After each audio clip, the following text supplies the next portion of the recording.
Hello and welcome to PMCLounge.com. In this video, I'm taking up a question that I keep receiving left, right and center, and that is, how do you manage your time in the PMP exam?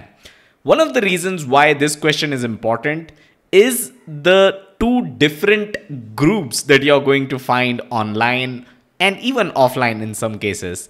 And these two groups have very conflicting experiences about the time management for their PMP exam. One group is going to tell you that they finished their exam in 2 hours. There is ample time. You don't have to manage your time. Go in, attempt the questions. You'll be done in 2 hours. Walk out. You're already PMP. The other group is going to tell you, well, you will be able to clear your PMP exam, but you better manage your time because I was short of 5 minutes. I was not able to, let's say, attend the last 2 questions, right? So there are these two groups. For me personally, when I took up the PMP exam, I was able to finish all the questions. There used to be 200 questions and 4-hour long exam at that time. That has changed, but we'll talk about that as well. But yeah, when I cleared my PMP, I was able to finish it with 5 or 6 minutes remaining. So I took the entire time. I'm not in that group that completed the PMP in 2 hours, right? So in this video, let's talk about how to manage your time in the PMP exam. As project managers, our key skill is to plan. So you better plan how you're going to spend your time in the PMP exam. So let me share my screen and tell you the specifics. Let's start off with the total time that you get these days. What you're getting now is 3 hours and 50 minutes. That is a total of 230 minutes. That's how long the exam is.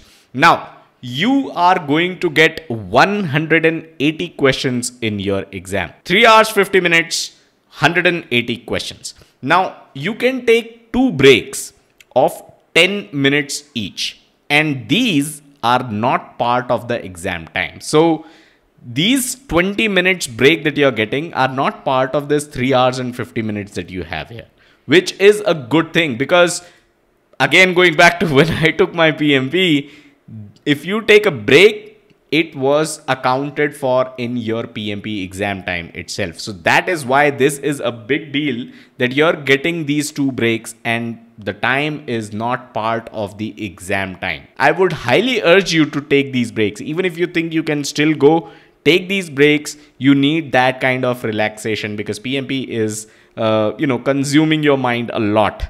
So take these breaks. These breaks you can take after question number 60 and question number 120. So you need to finish 60 questions. Then you can take 10 minutes break. I'd highly urge you to do so. Then you finish from 61 to 120 questions and you can take another 10 minutes break. Now, if you can see, what PMI is doing here is dividing the PMP exam into 3 blocks of 60 questions each, because the total number of questions you have is 180, and after 60 question block you can take a break, right? So that is what I would urge you to do as well. Divide the PMP exam into 3 blocks of 70 minutes each. So 70 into 3, you have 210 minutes. Remember, the total time that you have is 230 minutes. So these 20 minutes are your buffer. So what we are essentially saying is, in these 3 blocks, you're going to finish 60 questions each, right? In the block of 70 minutes. But let's say in your first block of 70 minutes, you're not able to complete 60 questions. And that is possible because you're just starting off with the exam.